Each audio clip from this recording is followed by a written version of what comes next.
আপনি এখনো ফ্রেশ না হয়ে এই দুটো রিভলভার হাতে নিয়ে বসে আছেন কেন?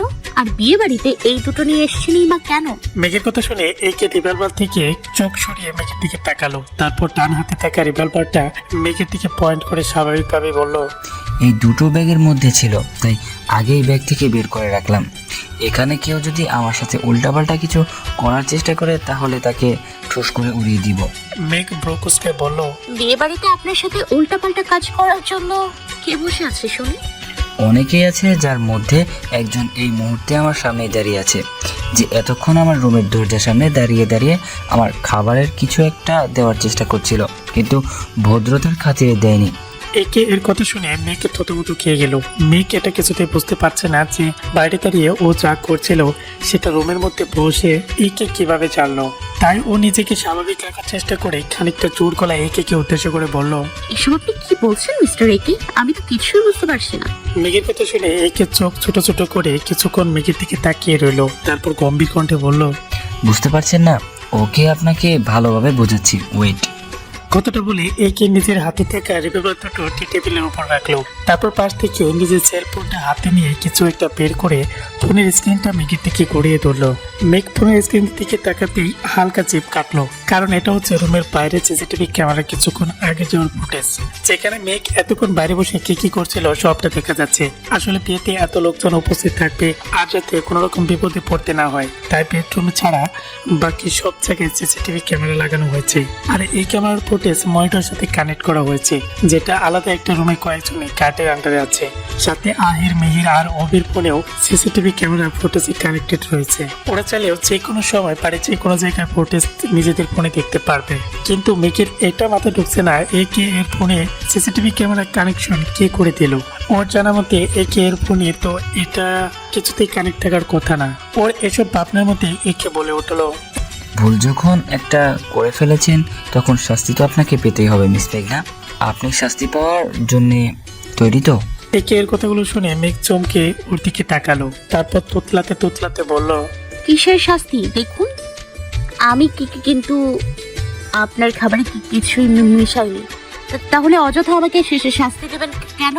মেশান নেই ঠিকই, বাট কিছু একটা মেশাতে চেয়েছিলেন তো। দেখুন, আমার মতে অপকর্ম করা এবং অপকর্ম করার চিন্তা মাথায় নিয়ে আসে দুটো সমান, তাই শাস্তি তো আপনাকে পেতেই হবে। কথাটা বলে একে টেবিলের উপর থেকে গানটা নেওয়ার জন্য হাত বাড়াতে মেঘ চড়ে দৌড়াতে একে উদ্দেশ্য করে বলল, আপনি আপনার মত নিজের পকেটেই রাখুন। আপনার মতো পাঁচই লোকের মত শোনার আমার কোনো ইচ্ছে নেই, বুঝেছেন? কথাটা বলে মেঘ দৌড়াতে রুম থেকে বের হয়ে গেল। আর মেঘের কাণ্ড থেকে একে ফিক করে হেসে দিল। এদিকে একে আসার খবর শুনে মেঘ ঘুম থেকে উঠে চোখ টলতে একে রুম থেকে আর যাচ্ছিল। তখন কেউ দ্রুত পেকে ছুটে এসে অভির সাথে ধাক্কা খেয়ে ওকে নিয়ে তপাস করে ফ্লোরে পড়ে গেল। আসলে মেঘ বয়ে কোনো দিকে না তাকিয়ে চোখ বন্ধ করে দৌড়াচ্ছিল, তাই অভিকে দেখতে পায়নি। অভি ফ্লোরে বসে কোমরে হাত দিয়ে মৃত চেঁচিয়ে বলল, আল্লাহ আমার কোমরটা মনে হয় ভেঙেই গেল। কোন হাতি রে তুই? পড়ার মতন আর কোনো জায়গা পেলিনি, সোজা আমার গায়ে এসে পড়তে হলো।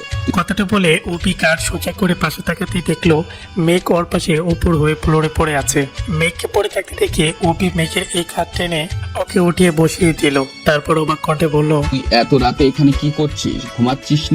ঘুমাসনি এখনো? অভির প্রশ্ন শুনে মেঘ তাতে যাচ্ছে বলল, ঘুমালে কি আর তোমাকে আমার মতো একটা হাতির সাথে ধাক্কা খেতে হতো?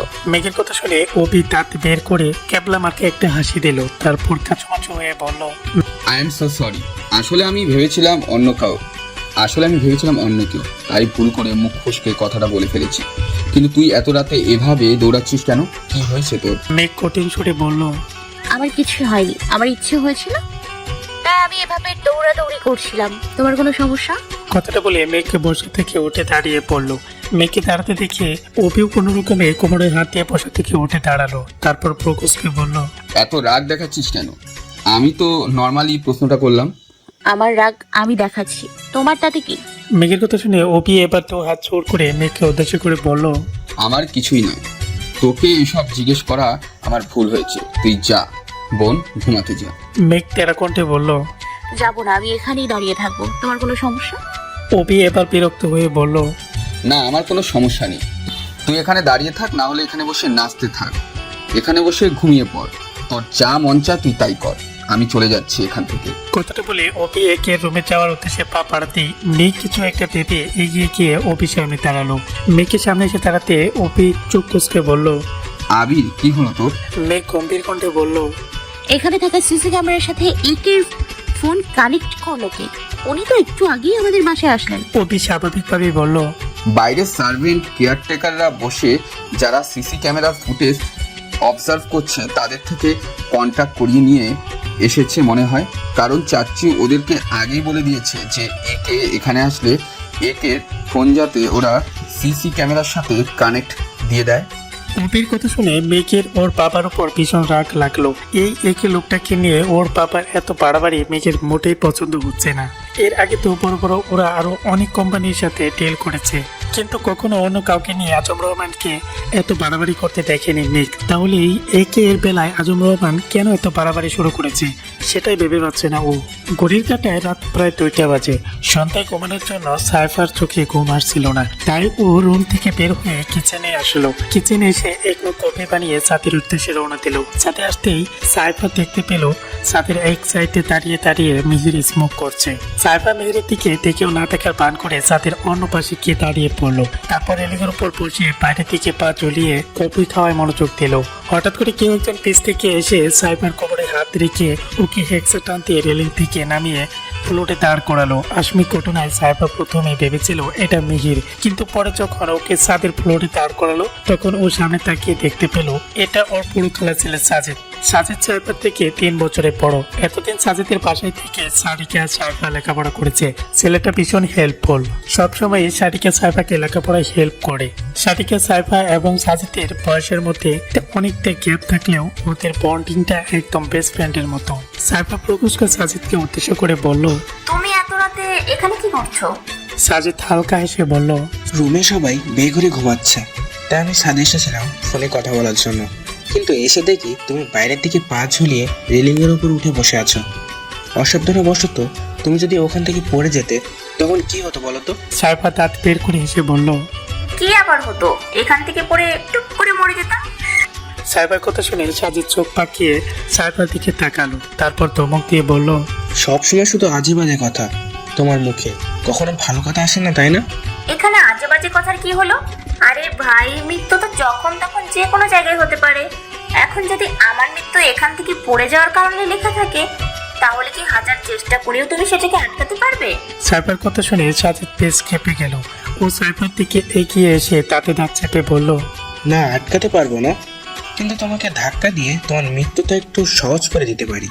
কথাটা বলে সাজেদ চট করে সাইফাকে কোলে তুলে নিল। আসমিক ঘটনায় সাইফা পুরো বোকা বনে চলে গেল। সাজেদ সাইফাকে কোলে নিয়ে রেলিং এর পাশে চলে গেল। তারপর ওকে কোল থেকে নামিয়ে আগের মতো করে রেলিং এর উপর বসিয়ে দিয়ে পাকা হেসে বলল, খুব তো মরার শখ তোমার তাই না? এবার তোমাকে এখান থেকে ধাক্কা মেরে নিচে ফেলে দেয়। কথাটা বলে সাজেদ সাইফাকে হালকা করে ধাক্কা মারতেই সাইফা ভয় পেয়ে সাজেদের টি শার্ট খামচে ধরলো। তারপর ভীতু কণ্ঠে বলল, কি করছো সাজিদ? নামাও আমাকে এখান থেকে, পড়ে যাবো তো। সাজেদ হাসতে হাসতে বলল, কি হলো এখন? সব সাহস একদম ফুস হয়ে গেল? আর কখনো বসবে রেলিংয়ের উপর? সাজেদ কথাটা বলার সাথে সাথে কেউ ওর পেছনে টি শার্টের তার ধরে টেনে ওকে সাইফার থেকে দূরে সরিয়ে নিল। হঠাৎ করে সাজেদ ছেড়ে দেওয়ায় সাইফা পড়ে যেতে নিয়ে ও রেলিং এর দেয়ারে আবার ধরে নিজেকে সামনে নিল। সাজেদ কিছু বুঝে ওঠার আগে কেউ অনবরত ওর বুকে পিঠে ঘষে দিতে লাগলো। সাইফা দ্রুত রেলিং থেকে নেমে পেছনে ঘুরতেই দেখতে পেল মিহির রেখে সাজেদকে একটার পর একটা খেল ঘষে দিয়ে যাচ্ছে। থামাথামি কোনো নামই নিচ্ছে না। সাইফা কি করবে বুঝতে না পেরে দ্রুত এগিয়ে গিয়ে মিহিরকে ধাক্কা দিয়ে সাজেদের থেকে দূরে সরিয়ে দিল।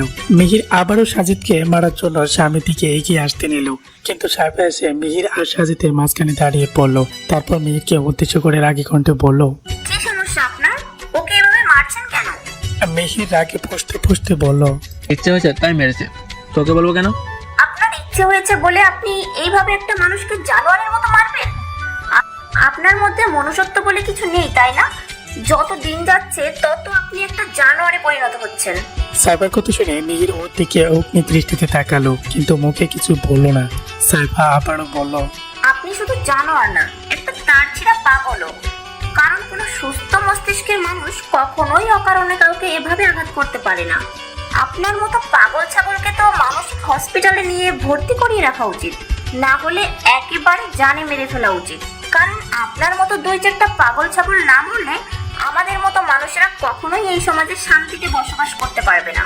সাইফার শেষে কথাটা শুনে মিহিরের বুকের মধ্যে মোচড় দিয়ে উঠল। ওর চারপাশটা হঠাৎ করে কেমন যেন হয়ে গেল। মিহির থো মেরে কিছুক্ষণ নিজের জায়গাতে দাঁড়িয়ে রইল।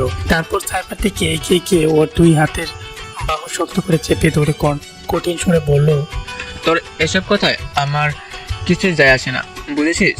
শুধু একটা কথায় ভালো করে মাথায় ঢুকিয়ে রাখে, কালকের দিনের পর থেকে ওই ছেলেটার ছায়াও যেন আমি এই বাড়ির কোথাও খুঁজে না পাই।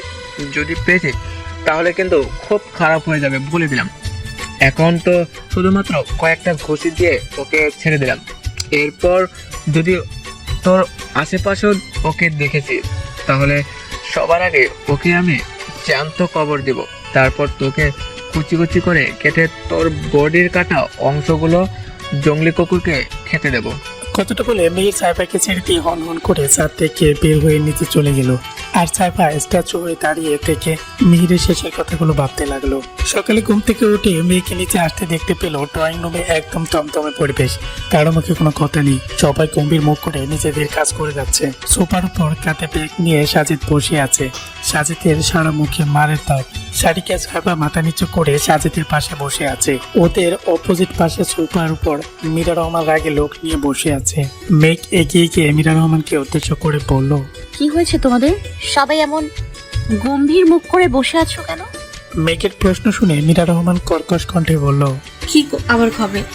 ওই অসভ্যটার জন্য একটা দিন আমার শান্তিতে থাকার কোনো উপায় নেই। ও যেখানে যাবে সেখানে গিয়ে একটা ঝামেলা পাকাবে। মেঘ বুঝতে পারলো না মীরা রহমানে কার কথা বলছে, তাই ও প্রকোশকে মীরা রহমানকে প্রশ্ন করলো, কার কথা বলছো? কার কথা বলছি বুঝতে পারছো না? তোমার ওই জানো আর ভাইটার কথা বলছি। মেঘ এবার ভালো করে বুঝতে পারলো যে মীরা রহমান মেয়ের কথাই বলছে। কিন্তু হঠাৎ করে মীরা রহমানের এইভাবে মেয়ের উপর খেপে যাওয়ার কারণটা মেঘ কিছুতেই বুঝতে পারলো না। তাই ও চিন্তিত সুরে বলল, তুমি হঠাৎ ভাইয়ার উপরে এতটা খেপে গেলে কেন মাম্মাম? কি করেছি ভাইয়া? সেটা তোমার ওই গুণধর ভাইকে গিয়ে জিজ্ঞেস করো। চারিমারি কথাটা বলে বসা থেকে দাঁড়িয়ে কিচেনের দিকে চলে গেল মীরা রহমান। মীরা রহমান যেতে মেয়েকে সারিকা সাহেবের মুখোমুখি দাঁড়িয়ে ওদেরকে জিজ্ঞেস করো, কি হয়েছে? তোরা কিছু জানিস? মাম্মাম ভাইয়ার উপর এত রেগে আছে কেন? মেঘের কথা শুনে সারিকা মিনমিন কণ্ঠে মেঘকে উদ্দেশ্য করে বলল, কালকে রাতে যখন সুদীপ ছাদে গিয়েছিল তখন মিহির ভাইয়া অকারণে সাজিদকে অনেক পেরেছে আর বলেছে আজকে সকালের মধ্যে যদি সাজিদ বাসা থেকে বের হয়ে না যায় তাহলে সাজিদ ভাইয়াকে মেরে ফেলবে। সারিকার কথা শুনে সাহেবা আর সাজিদ দুজনে ওর দিকে তাজ্জব হয়ে তাকিয়ে রইল। কারণ সারিকা তখন মীরা রহমানকে এই কথাগুলো বলেছে। আর সাহেবা হচ্ছে কাল রাতে সাজিদের সাথে সাথে ছিল, সেই ব্যাপারটা সবার কাছ থেকে বেমালুম করে চেপে রেখেছে। সারিকা এমন মিথ্যা বলার কারণটা সাহেবা আর সাজিদ কিছুতেই বুঝতে পারলো না। মেঘ অবাক কণ্ঠে বলল, সারিকা আবারও আগের ভঙ্গিতে বলা শুরু করলো, হ্যাঁ, তাই সকালে উঠে সাজিদ বাসা থেকে বের হওয়ার জন্য নিচে এসেছিল। ফুপিমানি তখন সাজিদকে দেখে ফেলে এবং ওকে আটকে দেয়। তারপর ওকে এইভাবে হঠাৎ করে চলে যাওয়ার কারণ জিজ্ঞাসা করে, কিন্তু সাজিদ কিছুতেই ফুপিমানিকে কালকে রাতের ঘটনা বলতে চাইছিল না। তাই আমি বাধ্য হয়ে ফুপিমানি সহ বাড়ির সবাইকে সব সত্যিটা বলে দিই। সবটা শুনে ফুপিমানি রেগে গিয়ে মিহির ভাইয়াকে ঘুম থেকে তুলে নিচে এসে সাজিদকে সরি বলতে বলে, কিন্তু ভাইয়া কিছুতেই সাজিদকে সরি বলার জন্য রাজি হচ্ছিল না। সেই জন্য ফুপিমানি ভীষণ রেগে গিয়ে সবার সামনে ভাইয়ের গালে দুটো চড় মেরে দিয়েছে। সারিকা লাস্টের কথা শুনে মেঘ অন্ততন্ত হয়ে থ মেরে কিছুক্ষণ দাঁড়িয়ে রইল। তারপর শুকনো কণ্ঠে বলল, ভাইয়া এখন কোথায়? তারপর খাওয়ার পর তো উপর দিকে যেতে দেখলাম, নিজের রুমেই আছে হয়তো। সারিকার কথাটা বলতে মেঘ আর এক সেকেন্ড ওখানে দাঁড়ালো না, দ্রুত পায়ে সিঁড়ি দিয়ে উপরে চলে গেল। মেঘ চলে যেতে সাহেবা সারিকাকে উদ্দেশ্য করে ফিসফিসিয়ে বলল, তুই সবাইকে মিথ্যে কথা বললি কেন? সারিকা প্রকোচিত করে বলল, কি মিথ্যা বলছি? কালকে রাতে তো সাজিদের সাথে আমিও ছাদে ছিলাম, আর মিহির ভাই আর সাজিদকে মেরেছে ঠিকই, কিন্তু হুমকিগুলো তো উনি আমাকে দিয়েছিল। তাহলে তুই আমার কথা কাউকে বললি না কেন? সাহেবার কথা শুনে সারিকা সাহেবার মাথার পেছনে ঠাস করে একটা চড় মারলো। তারপর দাঁতে দাঁত চেপে বলল, আমি যদি বলতাম যে কালকে রাতে সাজিদ আর মিহিরের সাথে তুইও ছাদে ছিলি তাহলে যে থাপ্পড় দুটো মিহির ভাইয়ের গালে পড়েছে ওই থাপ্পড় দুটো তোর গালে পড়তো। আর সাজিদকে মারার জন্য সবাই মিহির ভাইয়ের প্রশংসা করতো। কথাটা বলে সারিকা বসা থেকে দাঁড়িয়ে গট গট করে উপরে চলে গেল। কিন্তু সাহেবের মনে কেমন যেন গিল্টি ফিল হচ্ছে। মিহির সাজিদকে মারার কারণও মিহিরের উপর রেগেছিল ঠিকই, তবে গর্ভবতী মানুষের সামনে কেউ মিহিরের গালে চড় মারুক সেটা সাহেব কখনো চায়নি।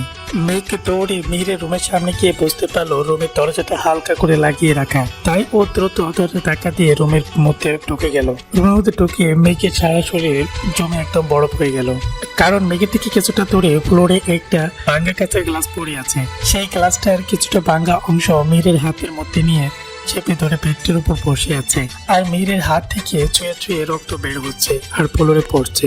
মেঘ কিছুক্ষণ থোয়া মেরে দাঁড়িয়ে থেকে এগিয়ে গিয়ে মিহিরের সামনে হাত ঠুকে বসে পড়লো। তারপর মিহিরের কাঁধ চেপে ধরে রাখা হাতটা খোলার চেষ্টা করতে করতে বলল, ভাইয়া কি করছিস? ছাড় এটা, দেখ তোর হাত কেটে ব্লিডিং হচ্ছে। মেঘের কথা শুনতে পেয়েও মিহির কোনো প্রতিক্রিয়া করলো না। কাজটা ওভাবেই হাতের মধ্যে চেপে ধরে থোয়া মেরে বসে রইলো। মেঘ কাঁদো কাঁদো কণ্ঠে বলল, ভাইয়া প্লিজ কাজটা ছাড়, আমাকে তোর হাতটা দেখতে দে প্লিজ।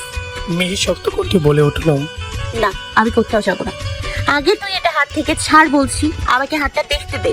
কথাটা বলে মেয়েকে নিজের গায়ে সমস্ত শক্তি দিয়ে মিহিরের হাত থেকে কাজটা করার চেষ্টা করলো, কিন্তু মিহির এত শক্ত করে নিজের হাতটা মুষ্টিবদ্ধ করে রেখেছে যে মেয়ে কিছু করতে পারলো না। তাই মেঘ বাধ্য হয়ে মিহিরের হাতের কবজিতে জোরে একটা কামড় বসিয়ে দিল, কিন্তু তাতেও মিহিরের কোনো হেলদোল হলো না। ও আগের মতো শক্ত হয়ে বসে রইল। মেঘ এবার সহ্য করতে না পেরে হাঁটু করে বসে থাকা অবস্থায় মিহিরকে জড়িয়ে ধরে ফোঁপিয়ে কেঁদে দিল। মেঘের এমন কাণ্ডে মিহির কিছুটা হকচকিয়ে উঠলো। তারপর মেঘকে উদ্দেশ্য করে বলল, কথাটা বলে মেঘ আবারও জোরে করে শব্দ করে কেঁদে দিল। মেঘের কথা শুনে মিহির পিক করে হেসে দিল। মুহূর্তের মধ্যে ওর সব রাগ অভিমান গায়েব হয়ে গেল। মেয়ের হাতে থেকে কাজটা ফ্লোরে ফেলে দিয়ে মেঘকে উদ্দেশ্য করে ঠোঁট ফুলিয়ে বলল, কাজটা তো ফেলে দিলাম, এখন যদি হাতে ব্যান্ডেজ না করি তাহলে তো ব্লিডিং বন্ধ হবে না, কিন্তু এখন আমার হাত কে ব্যান্ডেজ করে দেবে? একজন তো খেতে খেতে নিজের নাকের পানি আর চোখের পানি দিয়ে আমার টি শার্ট একদম ভিজিয়ে ফেলেছে। তার কি সময় আছে আমার হাতে ব্যান্ডেজ করে দেওয়ার? মেয়ের কথা শেষ হতে মেয়েকে ছেড়ে দিয়ে ওর পেটে চড়ে একটা পাঞ্চ মারলো। তারপর নিজের চোখের পানি মুছতে মুছতে বলল, খবরদার একদম আমার সাথে কোনো ড্রামা করতে আসবি না, বস এখানে, আর ফার্স্ট এড বক্স নিয়ে আসছি। কথাটা বলে মেয়েকে বসা থেকে উঠে দাঁড়িয়ে রুম থেকে বের হয়ে গেল। তার কিছুক্ষণ পর হাতে একটা ফার্স্ট এড বক্স এনে আবার রুমে ফিরে এলো। মেয়ে চুপচাপ বসে বোনের কাণ্ড দেখছে। মেয়েকে একদম আস্তে আস্তে খুব যত্ন সহকারে মেয়ের হাতটা থেকে কাজগুলো বের করলো। তারপর অ্যান্টিসেপটিক দিয়ে হাতটা ক্লিন করে সুন্দরভাবে ব্যান্ডেজ করে দিল। হাত ব্যান্ডেজ করা শেষ হলে মেয়ের দিকে তাকিয়ে হাসতে হাসতে বলল, আমার হাত তো ব্যান্ডেজ করা হয়ে গেছে, এবার তোর ব্যথা কমেছে? মেয়ের কথা শুনে মেয়েকে রাগের দৃষ্টিতে ওর দিকে তাকালো। তারপর হাতে থাকা ফার্স্ট এড বক্সটা দিয়ে মেয়ের মাথায় জোরে একটা বাড়ি মেরে রাগে ফসতে ফসতে বলল, খবরদার তুই আমার সাথে কোনো কথাই বলবি না, মাথা মোটা বদ রাগি খবিজ খরচ একটা। আজ থেকে তুইও আমার ভাই না, আর আমিও তোর বোন না। এখন থেকে তুই আমার থেকে 100 হাত দূরে থাকবি। সকাল 10:15 বাসার সামনে গেটের কাছে দাঁড়িয়ে আছে মেঘ, দিশা আর সাজি। ওদের থেকে কিছুটা দূরে চলে দাঁড়িয়ে আছে অপি আর আহির। সবার চোখে মুখে আপাতত বিরক্তির চাপ। প্রায় 25 মিনিট ধরে সবাই এখানে দাঁড়িয়ে আছে, কারণ আজকে সকাল সকাল ওদের সবার শপিং এ যাওয়ার কথা ছিল। কিন্তু বাসা থেকে বের হয়ে সবাই গাড়ির কাছে আসতে দেখতে পেল সাইফা ওদের সাথে আসেনি। তাই সাইফাকে ডেকে নিয়ে আসার জন্য মেঘ সারিকাকে পাঠিয়ে দিল ভিতরে। কিন্তু সারিকাকে সে যেই সাইফাকে ডাকতে গেল তারপর আসলোই না। এই মুহূর্তে মেঘের ইচ্ছে করছে সারিকা আর সাইফাকে কাঁচা চিবিয়ে খেয়ে ফেলতে। বিরক্তিতে ওর মেজাজে একদম তুঙ্গে উঠে গেছে।